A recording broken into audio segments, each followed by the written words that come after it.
informação, né? Plaquete, né? Cena 1. Cena 1. Então, na aula passada e no anterior, né, nós abordamos um tipo especial de variedade diferenciável, que foram os grupos de Lie, né? A gente começou falando de alguns exemplos específicos de grupos matriciais, etc. e tal, né? Mas basicamente os grupos de Lie são variedades diferenciáveis, onde você tem uma lei de composição suave, né? E tem o procedimento de tomar inversa, né, de um determinado elemento, também suave. Então isso aí é um grupo de Lie, essencialmente. E a gente viu que era possível, né, coordenatizar grupos de Lie, dar coordenados, né, aos elementos da variedade e transformar, né, quer dizer, mostrar exatamente qual é a estrutura diferenciada que você tem, que te permite identificar um grupo de Lie como uma variedade, né? Falamos em geral, falamos em particular, depois falamos em geral. A gente falou dos grupos de alguns grupos de Lie, grupos matriciais, né? Falamos desses grupos matriciais como variedades diferenciáveis. Aí falamos também dos espaços tangentes associados com esses grupos, né? E no futuro vamos falar também dos espaços cotangentes, né? Mas ainda não. Né? E aí nós fomos de volta para o cenário geral, né? Genérico. O cenário onde não necessariamente um elemento dado no grupo é uma matriz, né? Nos exemplos que a gente abordou, as matrizes são matrizes N por N, né? E aí depois com as mais diversas propriedades específicas, tipo matriz N por N de determinante 1, matriz N por N de ortogonais, matriz N por N de determinante 1 ortogonais, né? E assim por diante. Sobre os reais, sobre os complexos, né? No caso de ser sobre os complexos, não é ortogonal, mas é unitário, né? E aí a gente meio que passeou por aí, a gente definiu quem é o espaço tangente de cada grupo desses, como é que ele se caracteriza, né? E nós voltamos a considerar os grupos de Lie como conjuntos formais, arbitrários, não necessariamente com cada elemento sendo uma matriz, né? E a partir daí é que a gente começou a definir melhor, né, elementos sobre o espaço tangente desses grupos de Lie, desses objetos, né? Então, tipicamente, né, nós falamos do conceito de campo vetorial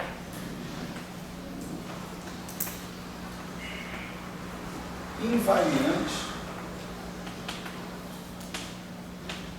à esquerda, certo?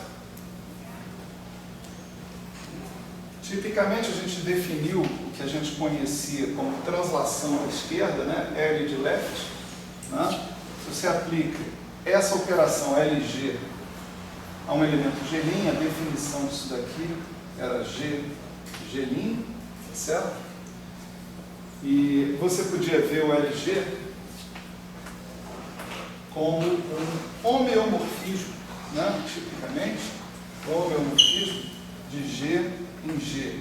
Se ele é um homeomorfismo, ele é um homomorfismo, né?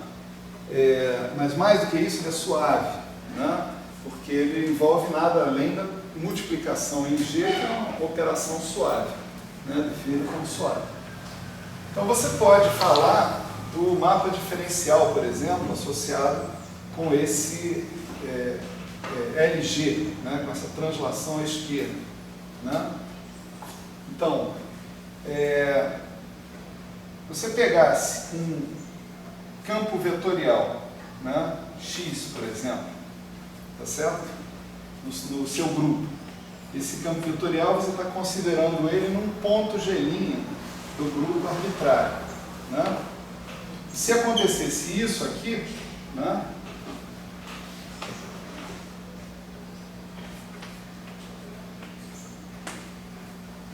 Ou seja, se você aplicasse a translação à esquerda induzida sobre o seu campo vetorial num certo ponto, e o resultado fosse simplesmente o mesmo campo vetorial, só que no outro ponto, né, você diria que esse seu campo X é invariante à esquerda.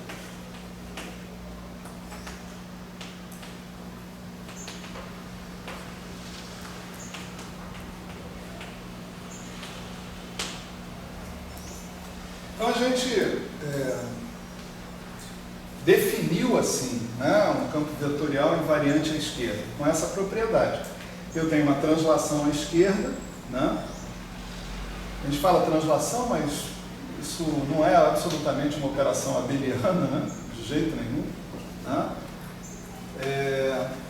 E a definição do campo do campo invariante é essa. Né? Se você aplicasse, né, aqui o LG estrela no XG, em princípio você vai obter alguma coisa em GG', né, no ponto GG', que é o ponto onde o G' vai pela translação LG.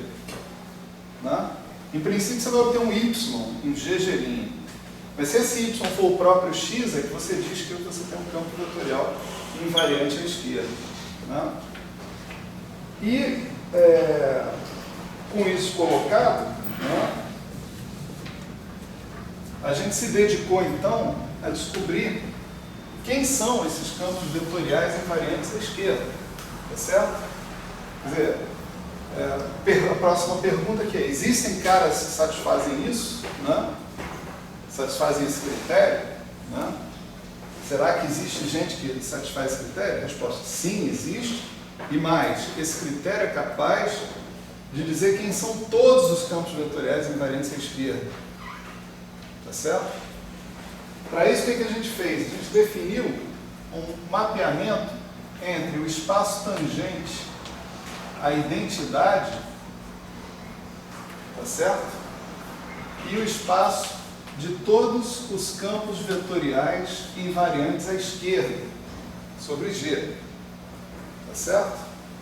Quer dizer, esse mapeamento I, né, que a gente chamou de I, ele pegava um elemento do espaço tangente na identidade e me dava um campo vetorial invariante à esquerda. Né? De que maneira ele fazia isso? Ele fazia isso assim, né? Ele fazia isso assim. O I de A, se você quiser, você pode botar um subíndice G aqui para dizer que você está definindo isso exatamente no ponto G do grupo. Né? Isso aqui é definido como LG estrela A. Né? E também é conhecido como LGA. Certo? Quer dizer, toda vez que a gente escrever isso aqui, a gente está entendendo que a gente tem um campo vetorial, associado com esse A, que é um elemento do espaço tangente ao grupo da identidade. Tá certo? E a definição disso aqui é isso aqui. Se esse cara é um elemento, é um vetor, né, lá da identidade, LG estrela aplicado nele vai ser um vetor no ponto G. Que é G vezes 1 é G. Né? Tá certo? Então, esse cara aqui é um vetor no ponto G, que eu indico dessa maneira, mas isso aqui é a definição disso. Tá certo? Então, a gente pode mostrar que esse mapeamento entre o espaço tangente na identidade e o espaço L de G de todos os campos vetoriais, né, é um mapeamento que é um homomorfismo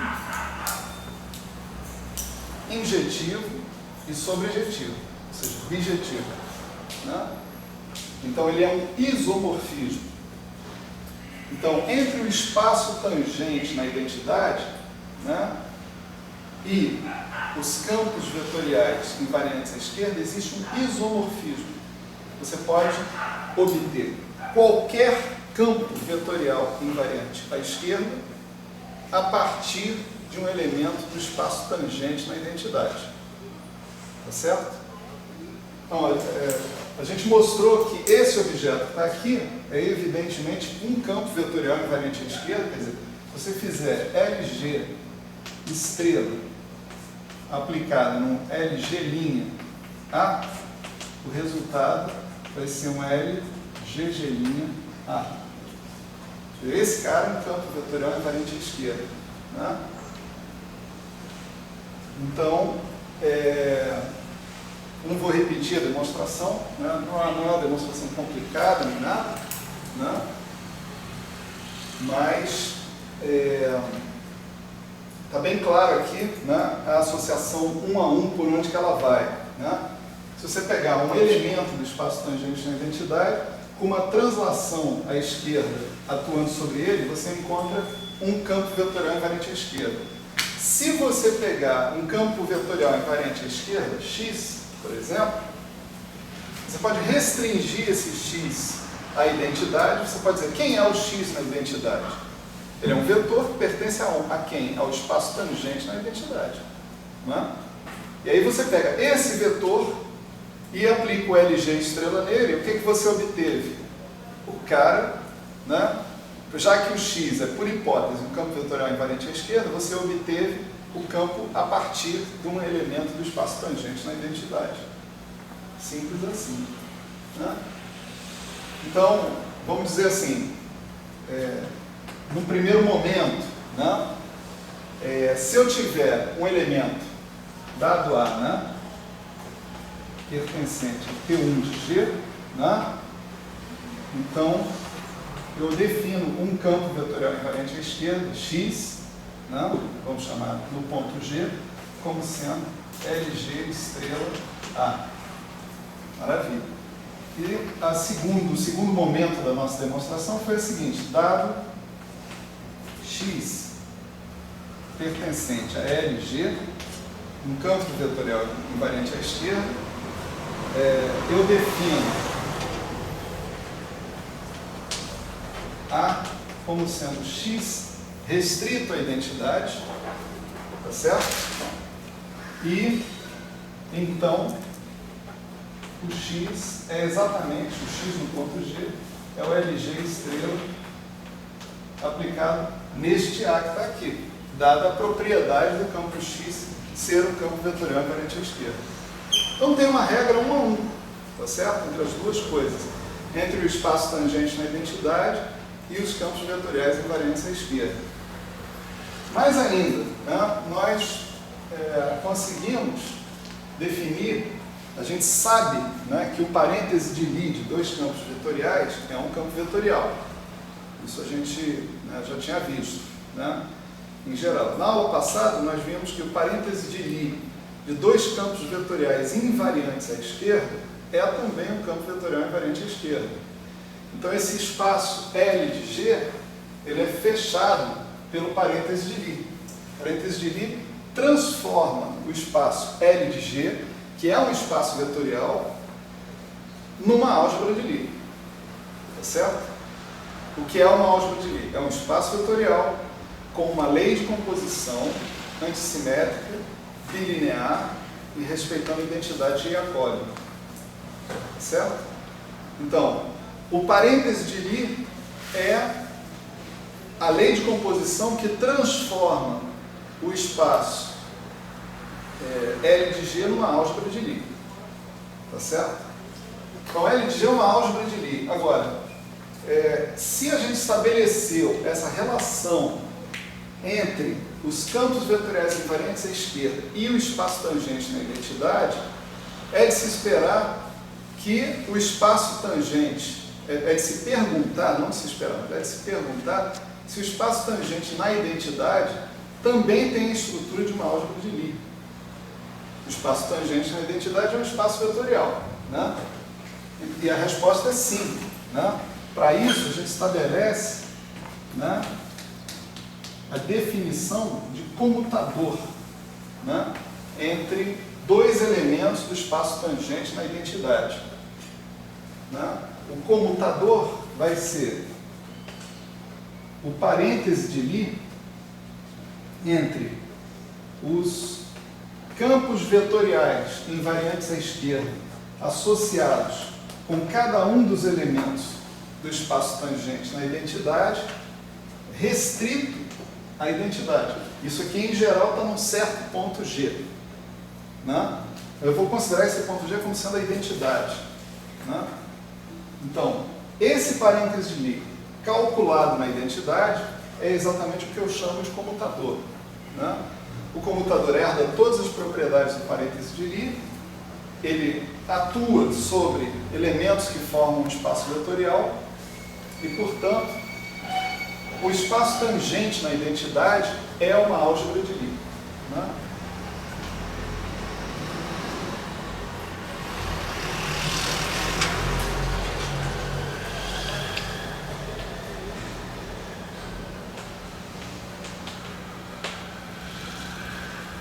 Então, do fato de que o L de G é uma álgebra de Lie, conjunto, espaço vetorial, de todos os campos vetoriais invariantes à esquerda, é uma álgebra de Lie, a gente imediatamente deduz que o espaço tangente na identidade também é uma álgebra de Lie.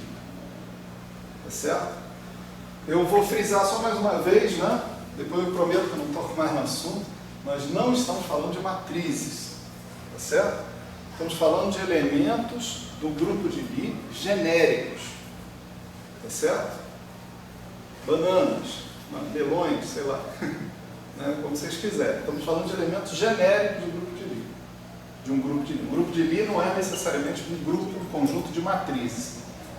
É claro que existem representações dos grupos de Lie, etc. E tal. Isso é uma outra questão, né? Mas nesse momento aqui nós estamos falando de um grupo de Lie como um conjunto de elementos dos quais a gente não necessariamente sabe nada sobre a natureza deles. Tá certo?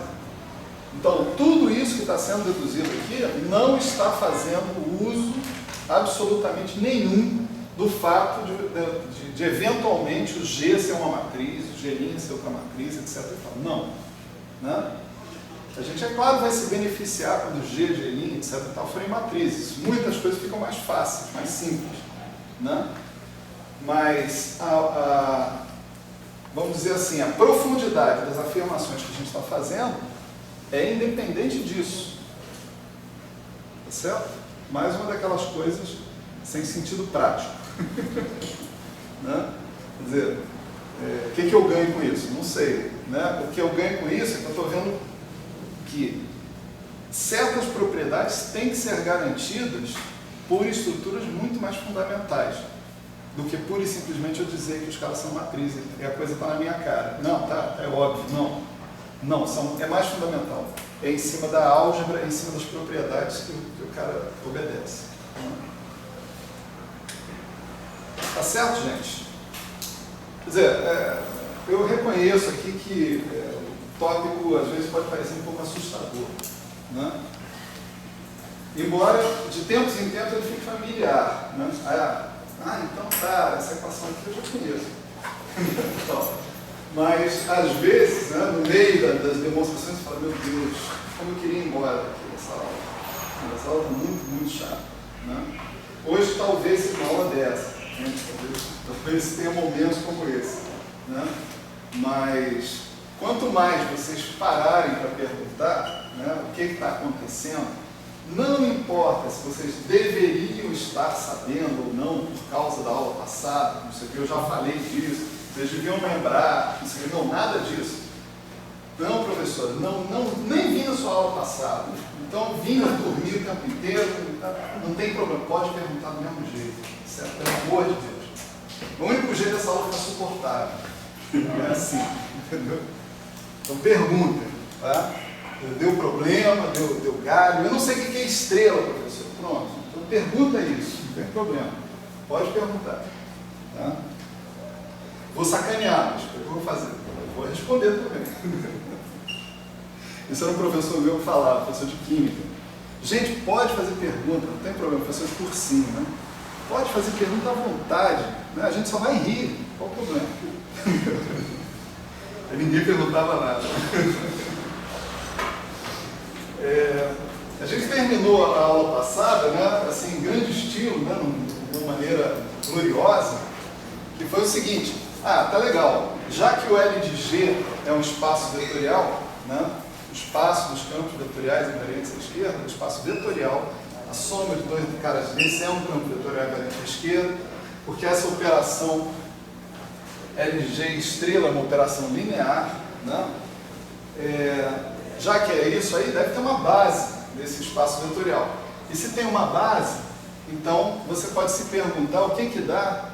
Vamos supor que E-alfa e E-beta sejam campos vetoriais invariantes à esquerda, integrantes dessa base. E você decida tomar o parêntese de Lie desses caras.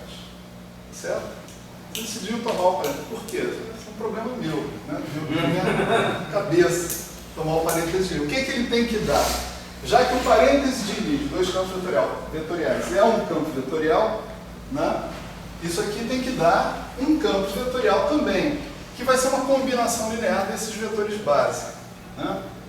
Então vamos supor que tem aqui um E gama e aqui eu tenho um C gama, coeficiente para essa combinação linear. Só que esse coeficiente aqui, em geral, tem que depender também de alfa e de beta. Tá certo? Tem que depender de alfa e de beta.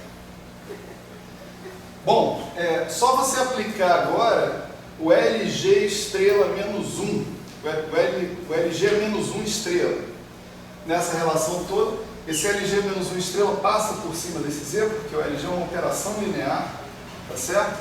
E você vai chegar numa relação como essa para os caras que estão associados com os E-alfas e com os E-betas lá na identidade, com os mesmos coeficientes C gama, alfa, beta.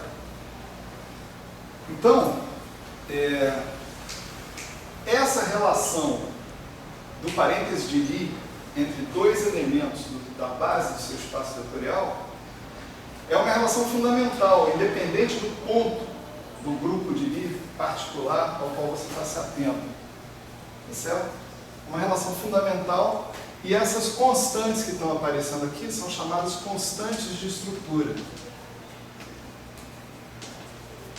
Isso foi a última coisa que a gente abordou na aula passada.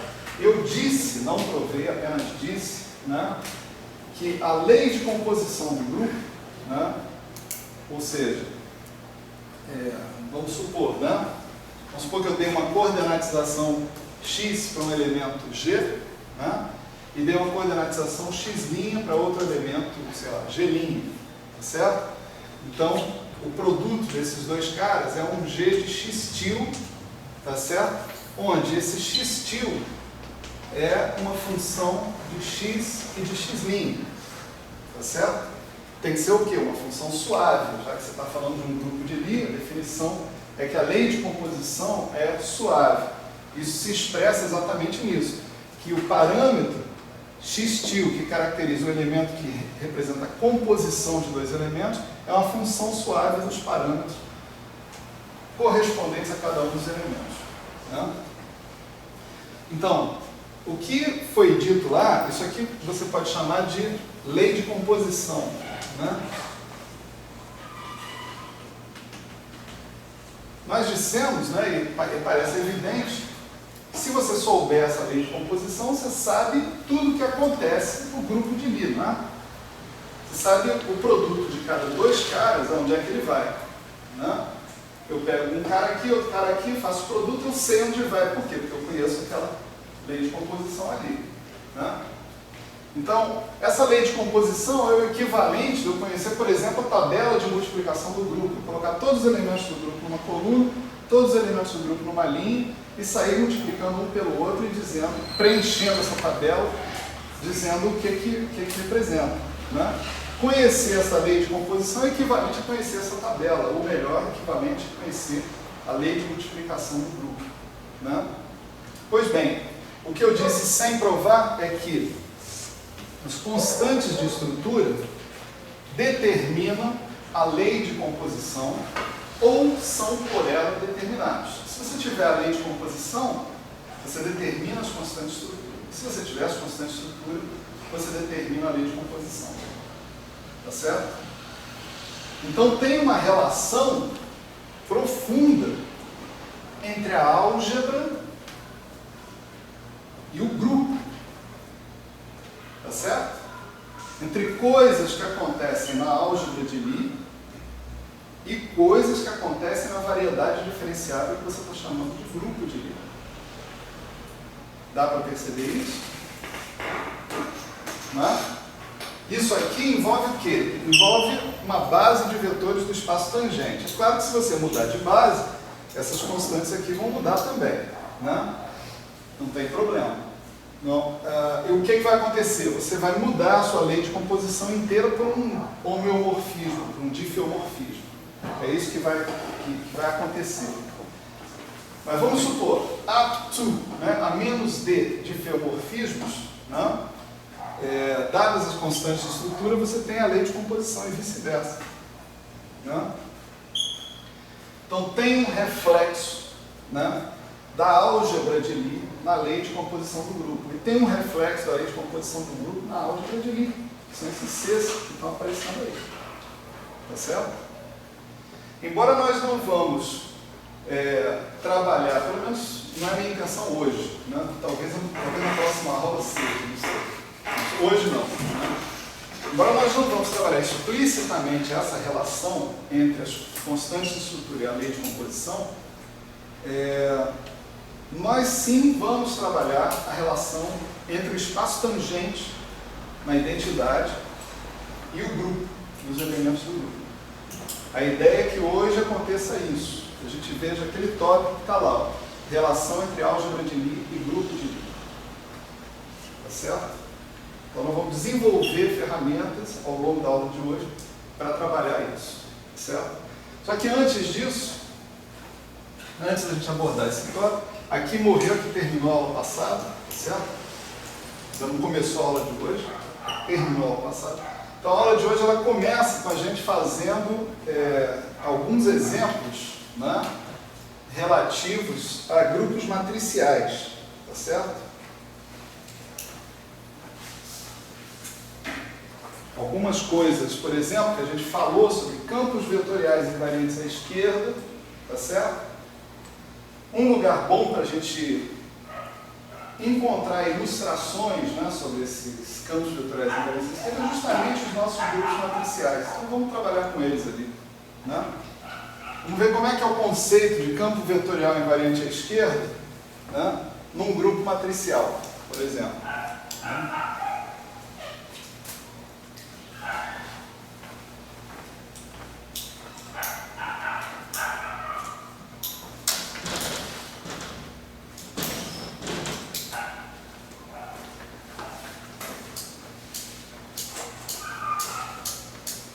Então vamos lá. Vamos começar, e vamos terminar também, não vamos muito além disso, pelo nosso querido GNR, né? As matrizes N por N, com coeficientes reais, determinante diferente de zero. Né? Isso aí é um grupo, talvez o grupo mais simples, né, que a gente pode montar com grupos matriciais. Né? É o GL de NR. Então, a gente vai usar a seguinte notação. Se eu tiver G, eu vou G', eu vou determinar as coordenadas de G, né? Vou indicar as coordenadas de G por x e j de G. E aqui por x e j de G'. Tá certo? São as coordenadas de G, as coordenadas de G'. Né? Lembra que uma opção de coordenadas, né, que a gente encontrou na aula passada, na aula antepassada, foi justamente as entradas da matriz. Certo? As próprias entradas da matriz são coordenadas. Você não estava aqui na aula passada, mas pensando sobre a sua questão de que a identidade não está associada com a coordenada zero, basta você subtrair 1 de toda a diagonal e a identidade fica associada com a coordenada zero, não tem maiores problemas. Né? Quer dizer, nessa coordenatização também você pode, fazendo uma mudança simples, você chegar nessa parametrização aí. Né? Então, se você quiser saber agora as coordenadas de uma translação à esquerda, como é que elas são? Você pega um gelinho, aplica o LG no gelinho, né? As coordenadas da translação à esquerda vão ser o x e j de G gelinho, tá certo? E da maneira como a gente trabalhou, né, as coordenadas dos elementos do grupo, isso daqui é o produto matricial, né? x e k de G, x k j de gelinho. É assim que a gente está identificando as coisas, certo? Bom, quem é um vetor genérico do espaço tangente à identidade do G? Né? Está aqui ele. V é somatório em IJ, V e J, V de x e j, no ponto que correspondente à identidade, né? Ponto cujas coordenadas correspondem às coordenadas da identidade. Tá certo?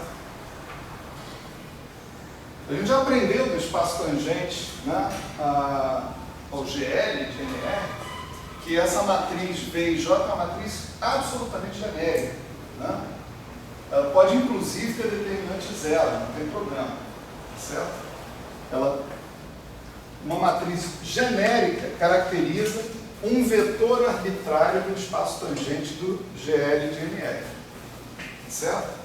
É uma matriz genérica. Só quando a gente impõe outras restrições, né, por exemplo, se eu vou para o SL, né, de NR, aí é que essa matriz passa a ter que ter traço nulo, por exemplo. Né? Se eu vou para o SO, aí ela, além de ter traço nulo, ela tem que ter determinante 1. Né?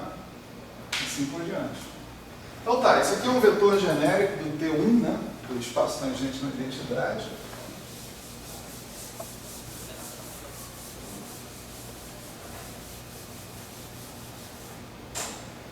E vamos, então, isso é antididático, né? Eu acabei de apagar a definição de campo vetorial invariante à esquerda.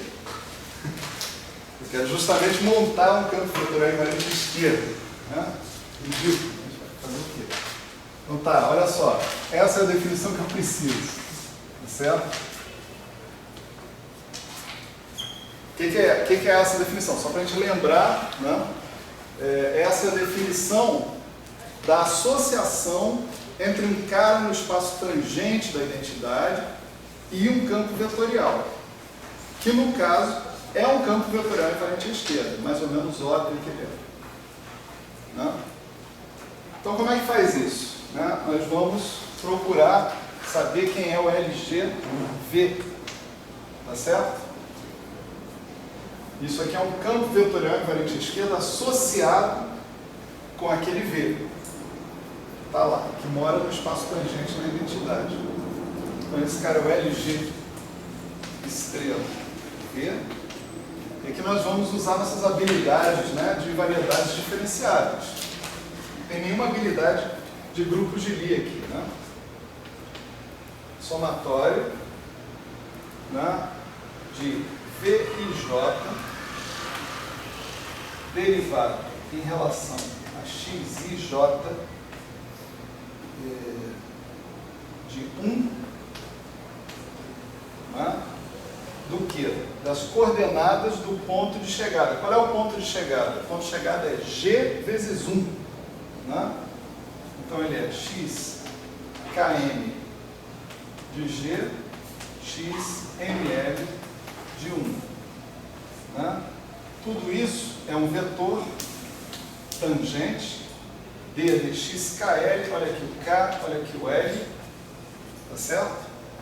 Então a gente está replicando aquela fórmula que diz assim, né? Você tem as componentes do xmi, d de xmi, do ymi vezes o ni bar. Lembra disso?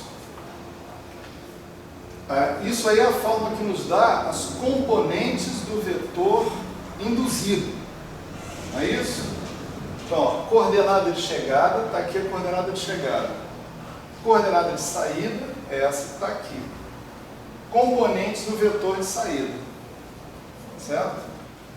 eu tenho que somar sobre um monte de gente aqui. Eu somar, por exemplo, sobre I, sobre J, sobre M, sobre K, sobre L.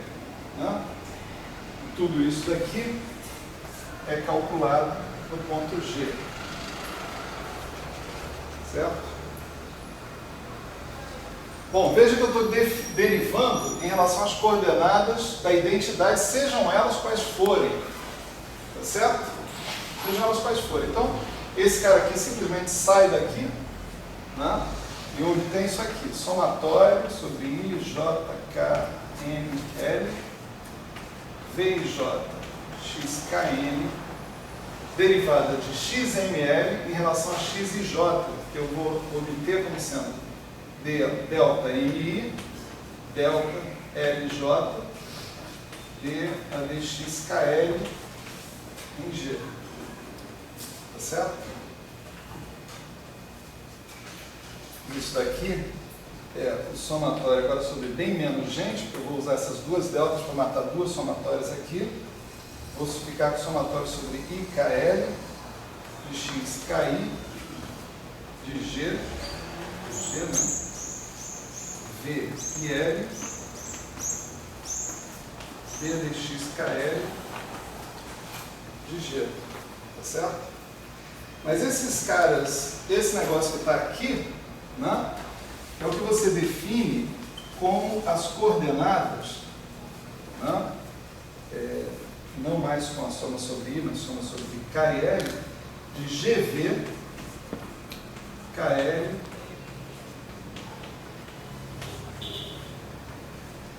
tá certo? Isso é uma definição, né? É claro que aí tem um pouquinho de abuso de linguagem, porque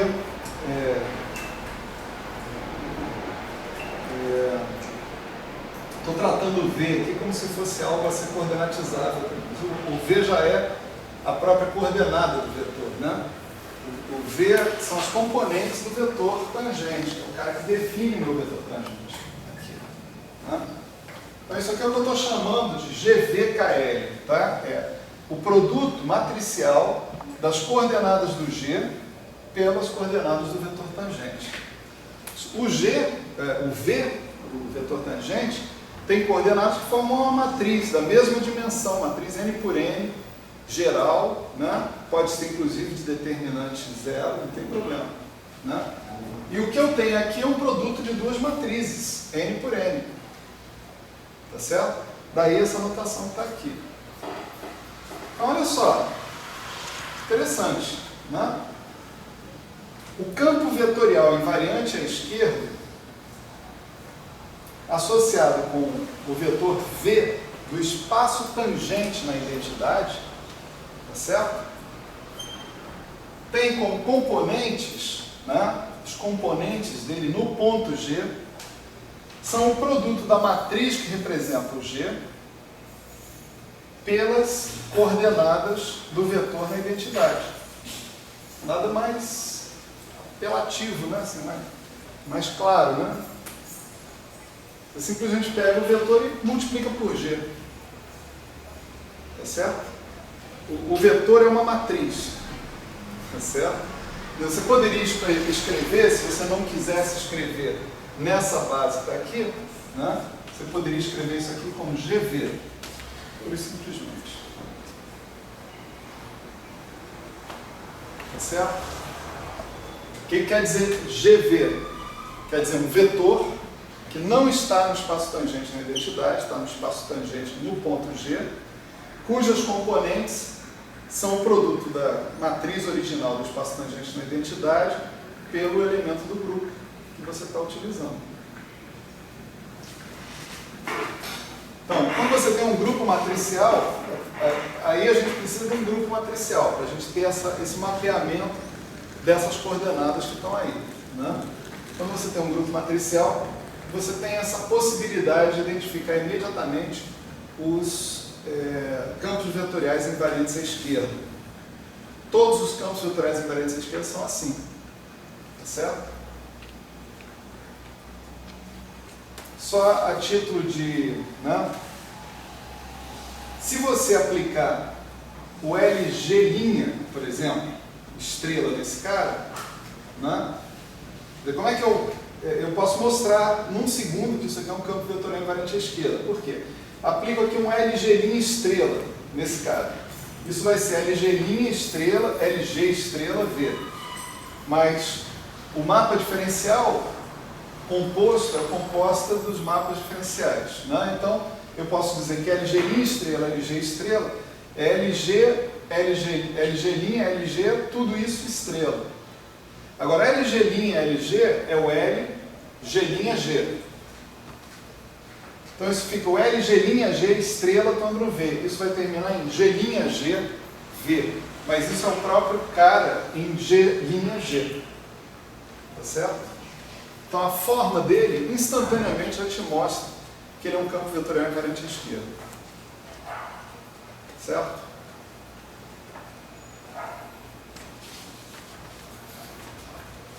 Um negócio que eu comentei na aula passada, agora dá para ver também explicitamente com esse exemplo.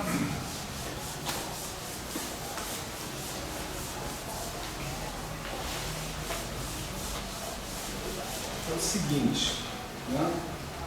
Vamos ver como é que é o parêntese de Lie de dois campos vetoriais invariantes à esquerda, tá certo? Genéricos.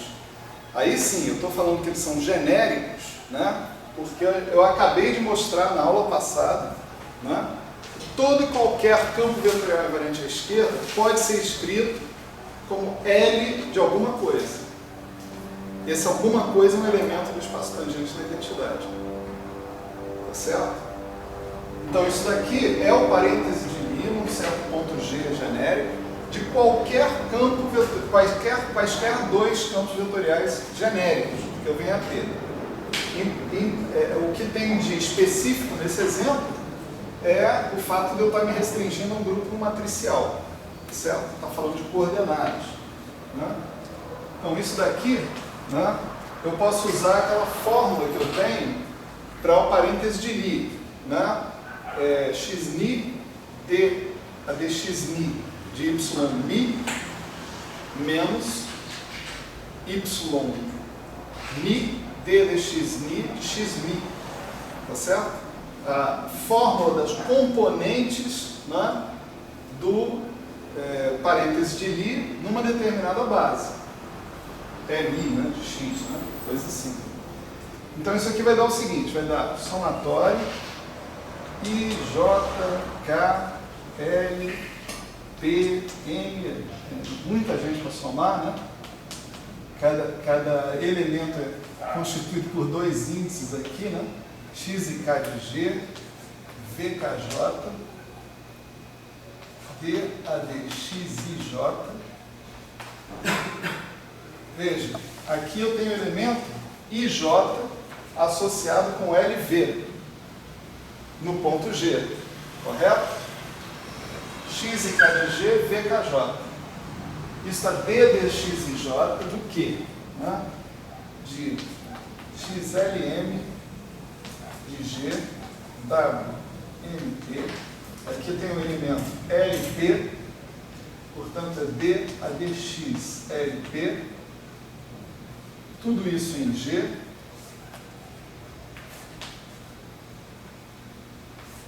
Menos a mesma coisa com os papéis trocados, o V trocado por W, tá certo? E isso é o componente do parêntese de Lie, né?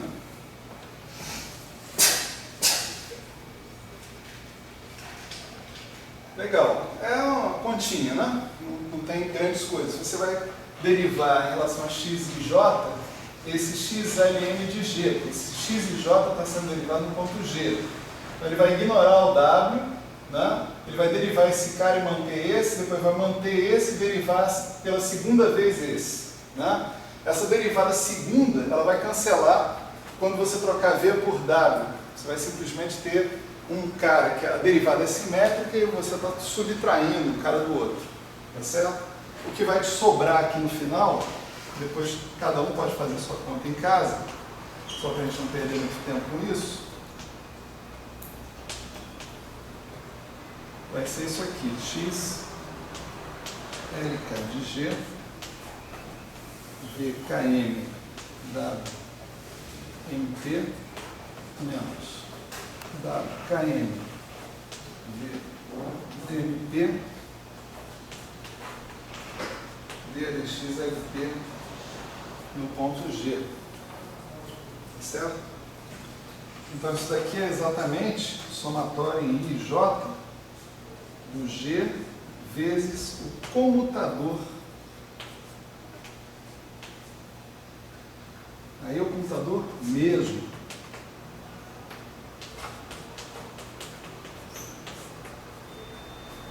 Certo?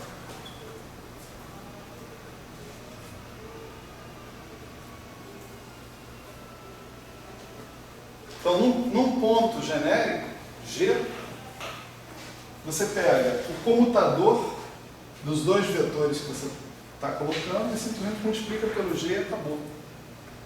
Né? E você calcula um computador como você calcula um computador normal de matrizes, tá certo? Aquilo ali restrito no espaço tangente na identidade é, por definição, o que nós chamamos de comutador, né? Vamos colocar aqui como observação, né? Comutador de LV com LW na identidade foi o que nós definimos, o comutador não, perdão, parêntese de Lie, de LV com LW restrito à identidade, foi o que nós definimos como comutador. Né? Então isso aqui foi o comutador de V com W. Foi o que nós definimos como comutador. E esse objeto que está aqui, né, é um vetor do espaço tangente na identidade, cujas componentes são exatamente os comutadores explícitos, aí sim, os comutadores matriciais das matrizes associadas com V e com W. Certo? A gente pode escrever assim, somatório em I, J, comutador de V com W, J, DLX e J, calculado na identidade. Tá certo? Então não está muito ruim chamar esse cara de comutador, não. Né? Porque ele realmente se reduz exatamente ao comutador quando você está trabalhando com grupos matriciais e está falando do espaço tangente na identidade. Certo? Maravilha. Então agora vamos para a parte mais legal da aula. Né? A parte mais legal. A parte mais legal da aula é exatamente o que eu estava falando para vocês, que é a relação entre o grupo de Lie e a álgebra de Lie. Né?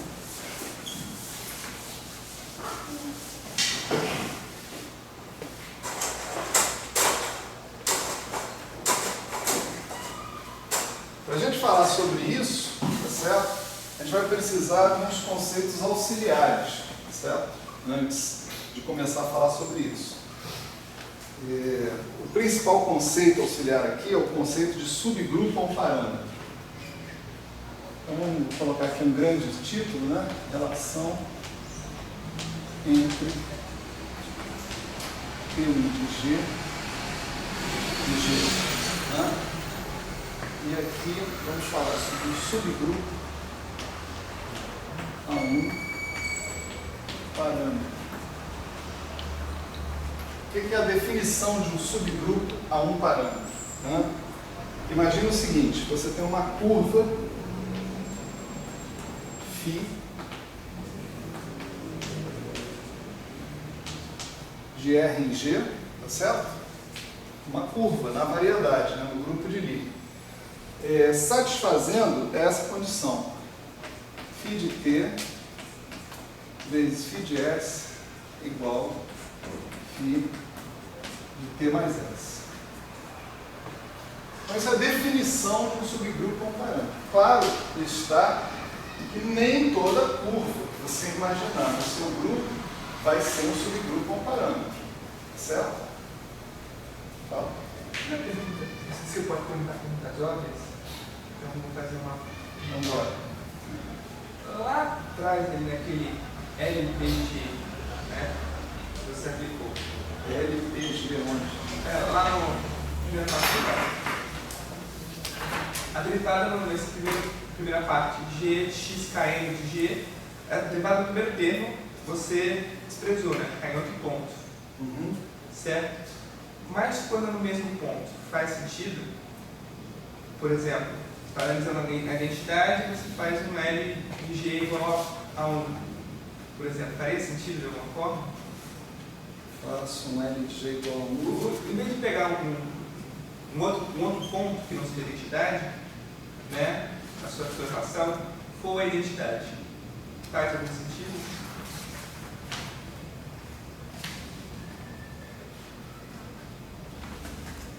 Acho que eu não entendi. Fala de novo. Nessa primeira linha, a gente fez derivada e o primeiro termo nós desprezamos porque o G não é identidade, certo? Não vou dizer que eu desprezei, eu passei por cima. Né, a derivada passa por cima, porque eu tenho que derivar em relação às coordenadas da identidade. E ali não são as coordenadas da identidade. Isso. E elas são independentes. Um elemento do ponto G tem coordenadas que não tem nada a ver, em princípio, com a coordenada da identidade. Não são determinadas por ela nem nada. Certo. E se eu escolhesse justamente o ponto da identidade, faria algum sentido isso? Se eu escolhesse o ponto da identidade. Isso. G igual a identidade. G igual a identidade. Aí você tem L1 estrela, né? De V. Você esperaria que fosse talvez o próprio V. Aí o que acontece? Vamos supor que o G fosse a identidade. Você faz XKM, XML, XKM de 1, XML de 1 é XKL de 1. Né? Aí você deriva XKL de 1 em relação a X e J, você obtém o próprio V. Quer dizer, essa é uma boa maneira de você ver que quando você tem o mapa diferencial pela identidade, que é o LG da identidade é a identidade, isso dá o próprio vetor. Mas, por exemplo, trocar o U por um tal G' não seria permitido. Trocar o U? Por exemplo, o 1, a identidade, em vez de você fazer toda essa conta na identidade, fazer um G'. Não é permitido só por um motivo, porque não é a definição. Né? O seu V, ele é um vetor na identidade. Nada impede você de fazer essa operação aqui sobre um vetor num ponto G'. Basta você definir, eu tenho o espaço tangente no ponto G', eu tenho um vetor. Você vai simplesmente escrever, o meu vetor V, né, é VIJ, D de X e J de G' no ponto G'. Não tem problema nenhum. O resultado que você tem que chegar no final, se você fizer o mapa diferencial por G aplicando nesse cara, você tem que chegar num cara que tem como coordenadas o G, G', V. Né? Aí o seu V, as coordenadas dele são GV, G', desculpa. Então, substituindo ali, você vai terminar no cara que é G', Você pode fazer isso também, não tem problema. Certo? Então, como eu disse aqui, a gente tem uma curva, tá certo? Na variedade, que é o grupo de Lie. Né? E lá eu me permito pensar numa situação especial, né? De uma curva onde os elementos da curva, φ de t é um elemento da curva, um ponto da curva, φ de s é outro ponto da curva, e eu me permito pensar numa situação em que φ de t, φ de s é igual a φ de t mais s. Tá certo? Adivinha onde que a gente já encontrou exatamente essa condição?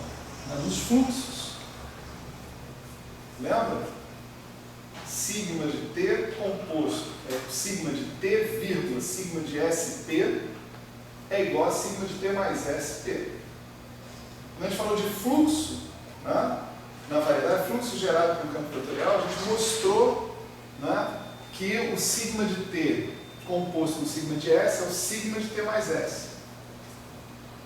Então é claro que já dá para perceber que a nossa brincadeira aqui vai misturar grupos de Lie com fluxos e com campos vetoriais que geram fluxos. Tá certo? Então, todos apostos, né? Então você vê o seguinte, que se você tiver um subgrupo ou um parâmetro, né, uma consequência, é que se você tiver T igual a 0 e S igual a 0, φ de 0 vezes φ de 0 tem que ser φ de 0. Portanto, multiplicando por φ de 0 a menos 1 dos dois lados, você chega à conclusão que o φ de 0 tem que ser identidade. Certo? Quer dizer, a identidade faz parte de qualquer subgrupo ou um parâmetro. Necessariamente. Né? O que a gente vai mostrar agora é o seguinte, vou mostrar que tem uma correspondência bionívoca entre subgrupos a um parâmetro e campos vetoriais invariantes à esquerda. Ok? Para cada subgrupo a um parâmetro, tem um campo vetorial invariante à esquerda associado a ele. Portanto, tem um elemento do espaço tangente na identidade, porque cada campo vetorial invariante à esquerda tem associado a ele um elemento do espaço tangente da identidade. Mas nesse momento nós não vamos ficar no segundo link, não, a gente vai ficar só no primeiro. A gente vai tentar mostrar com clareza o primeiro link. A cada fluxo, a cada subgrupo ou parâmetro, tem um campo vetorial invariante à esquerda associado. Certo? Então vamos anotar isso aqui, né? Proposição. Vamos botar como teorema, né? De vez em quando fica bem isso. Teorema, né? A cada subgrupo a um parâmetro está associado biunivocamente um campo vetorial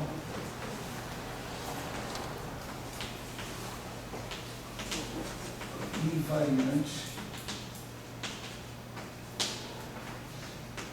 à esquerda.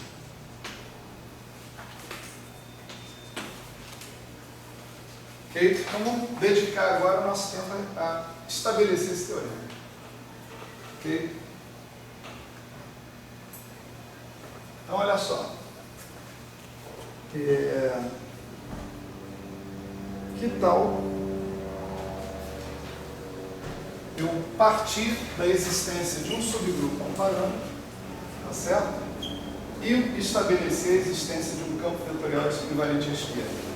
Vamos começar por aí. Depois a gente faz o contrário. A gente começa com o campo vetorial invariante à esquerda e estabelece a existência de um subgrupo a um parâmetro. Tá? Então vamos lá. Então, nada me impede de definir o seguinte. Suponha que φ, né, de T são as coordenadas, né,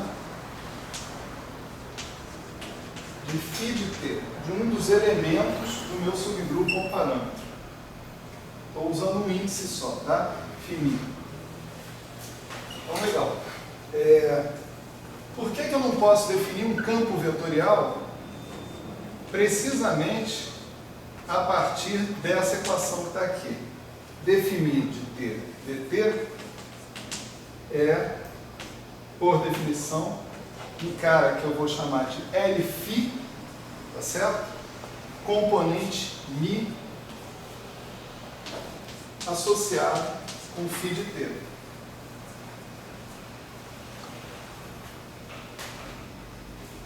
Tá certo? Lembra dos fluxos, né, lá atrás, né? Se eu tivesse uma curva sigma de T, sobre a variedade, passando por um certo ponto P, né, eu podia definir um conjunto de vetores tangentes a essa curva. Não é isso? Essa equação aí diz exatamente que aqueles L, φ e μ são os vetores tangentes à curva φ de t. Tá certo? Essas são as componentes do vetor tangente, d, φ, μ, dt. E eu estou dizendo que eu estou definindo as componentes do vetor tangente como esses objetos, d, φ, μ, dt. Alguém queria falar alguma coisa? Não, eu tenho em cada ponto, né? Em cada ponto, exatamente. T genérico aqui, né? Tá certo?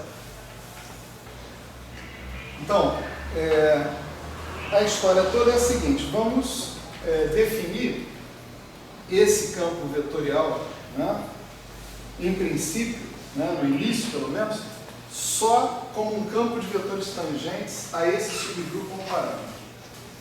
Tá certo? Vamos pensar nisso. A primeira coisa que dá para a gente verificar aqui vai ser que essas componentes L, φ, μ definem um campo vetorial invariante à esquerda. Vamos lá. Então, eu vou querer mostrar o seguinte: se eu tiver o L, G', φ,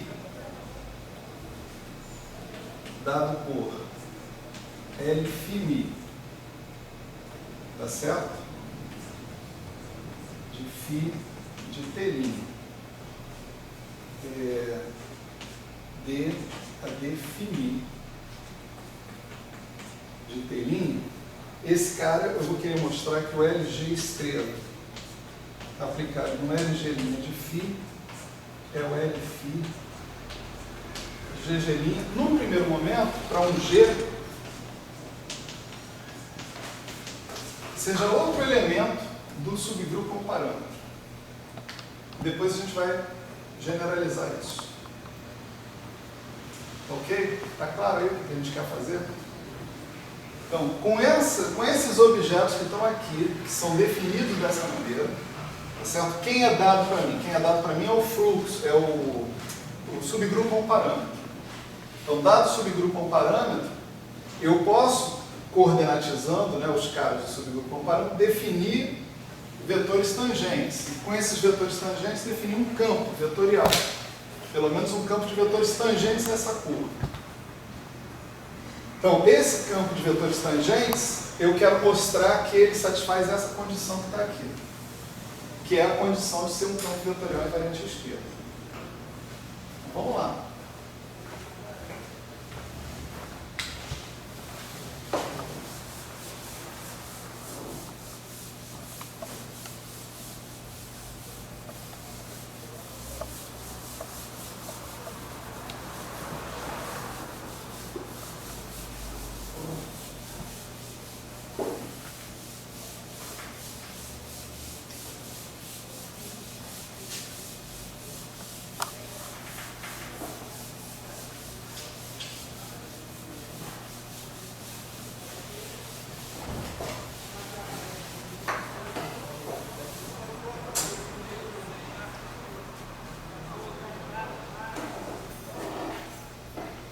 Então, vamos pegar o LG', φ, né, o Lφ', e a expressão dele de forma resumida, né, vai ser isso daqui, né?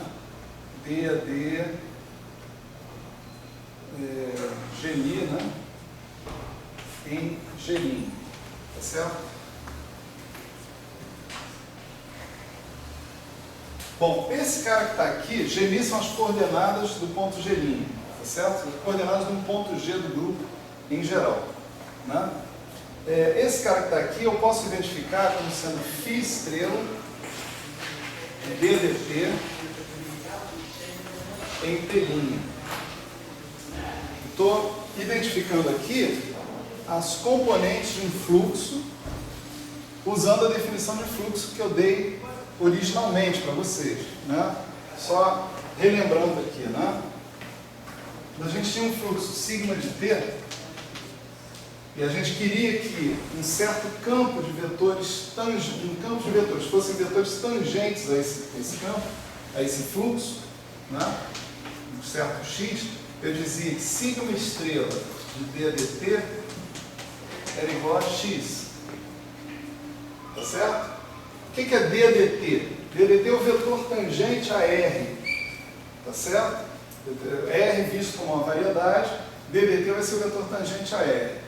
Sigma estrela de DDT é o vetor induzido pela aplicação sigma, que pega um ponto de R, que é T, e me dá um ponto da variedade, sigma de T. Então, claro, se eu tenho um mapa entre variedades, eu posso falar do mapa diferencial. Então, ele vai conectar o espaço tangente em R, num ponto T genérico, com o espaço tangente em sigma de T, também nesse ponto sigma de T genérico. Né? Esse sigma estrela DDT, ele nos dá como componentes precisamente de sigma mi dt. E quando eu igualava os componentes, eu dizia que isso aqui era o x mi do sigma de t. Né?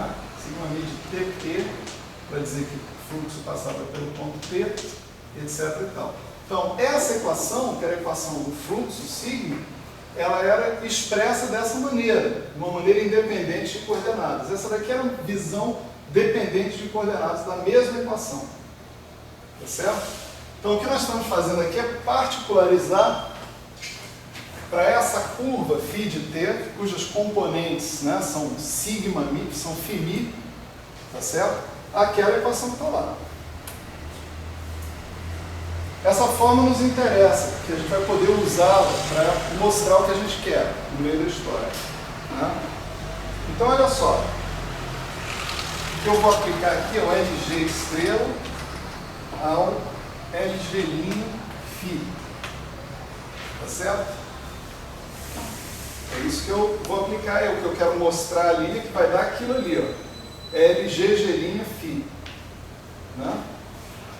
Então, o LG estrela no LG', isso vai ser o quê? Vai ser o LG estrela,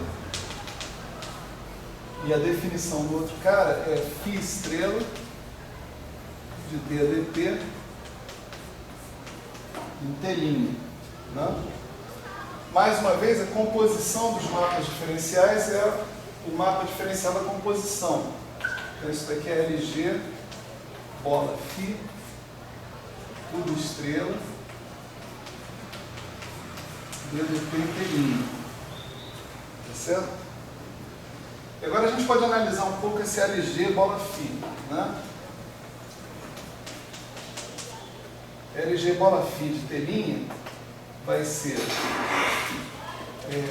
G φ de T', certo? Que é isso que o LG faz, translação à direita, à esquerda. Né? E o G a gente está supondo que é um cara do subgrupo ou um parâmetro, é um φ de T. Né? Então isso aqui é um φ de T vezes φ de T'. E isso, por sua vez, é o φ de T mais T', porque o φ, por hipótese, é um subgrupo ou um parâmetro. Agora acho que está funcionando as tomadas aí, professor.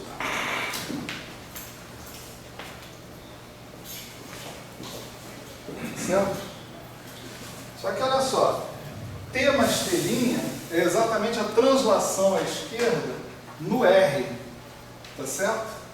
Então, eu posso escrever isso aqui como φ de LT' T. O R também é um grupo de linha. O LT de T'. Né? Melhor assim. Portanto, isso daqui é o φ bola L de T. Tudo isso aplicado em T'. Então, como T' é genérico, né, a gente chegou à conclusão que LG bola φ é igual a φ bola LT de T'. LG é φ bola LT. Tá certo? Então, eu posso substituir esse cara, ó, onde ele está aparecendo. Tem o LG bola φ ali em cima eu substituo por φ bola LT. Aí não está dando certo.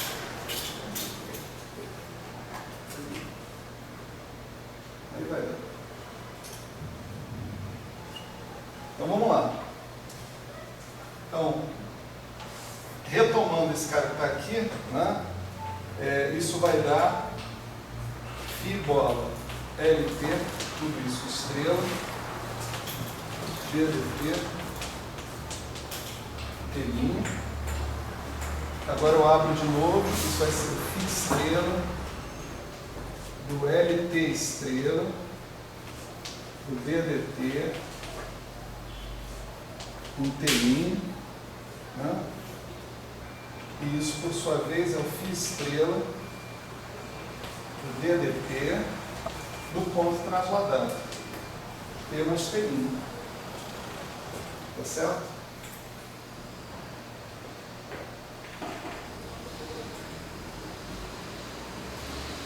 Retomando, né, a definição que eu tinha aqui originalmente, tá certo? Isso daqui eu vou poder escrever como sendo dφ dt, d de gmi, em φ de T mais T'. Tá certo? Isso é a definição do fluxo, só que no ponto T mais T', de volta. Né? Isso, por sua vez, é o dφ dt, d de gmi, em φ de T, φ de T'.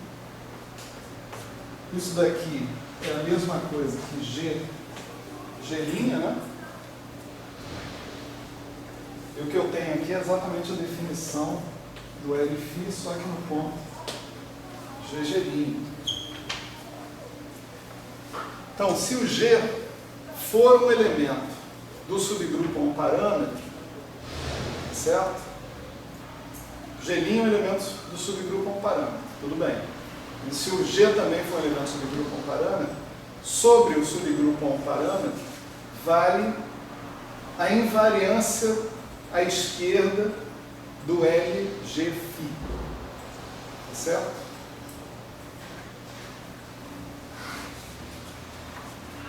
Como é que faz para o resto? Né?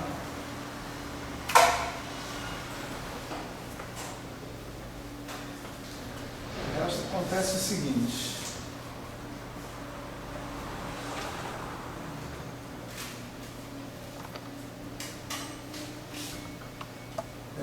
Vamos supor o seguinte, vamos supor que eu pegue o Lφ G e restringe o Lφg ao ponto 1, ou seja, a identidade. Tá certo?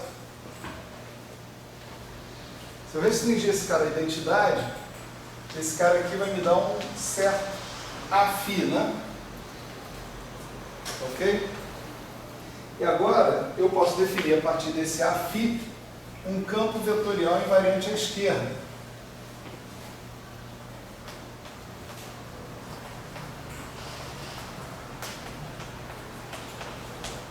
Certo? Do jeito que eu fiz antes. Né? Esse cara, é claro que satisfaz as condições, né, de translação ao longo do subgrupo a um parâmetro. Mas além de satisfazer as condições de translação ao longo de um subgrupo a um parâmetro, ele satisfaz as condições de translação ao longo de quaisquer G absolutamente genéricos, pela própria definição dele.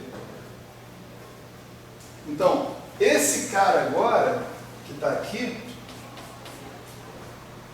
é um campo vetorial invariante à esquerda, cujos vetores tangentes, né, ao longo da linha que corresponde ao subgrupo a um parâmetro, satisfazem a condição, né, de invariância, né, de invariância à esquerda, e fora do subgrupo a um parâmetro também satisfazem a condição de invariância, pela definição deles. Então, está mostrado para vocês, né, que se eu tiver um campo vetorial, se eu tiver um subgrupo a um parâmetro, eu tenho univocamente associado com esse subgrupo a um parâmetro um campo vetorial invariante à esquerda. Está ele aqui, ó. É esse cara aqui. Como é que eu obtenho? Não? Eu defino, eu sei que esse LGφ, né? Eu sei que o subgrupo a um parâmetro passa pela identidade, não passa? Então, tem um vetor tangente que está no espaço tangente à identidade. Tem esse cara. E esse cara coincide com esse LMI conforme eu defini aqui, ó.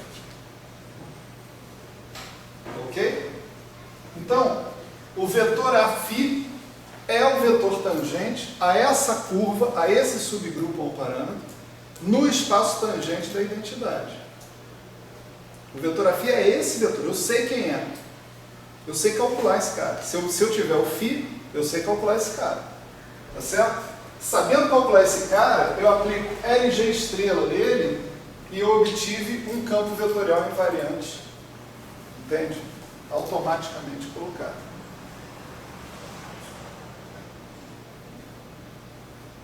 Então a ida foi, né? Tá certo? No nosso teorema, né?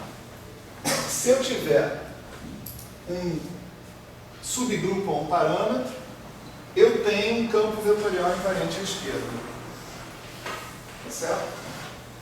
Esse campo vetorial invariante à esquerda está univocamente associado com ele, porque aquilo ali é uma equação diferencial ordinária, né? De primeira ordem com uma condição de contorno, que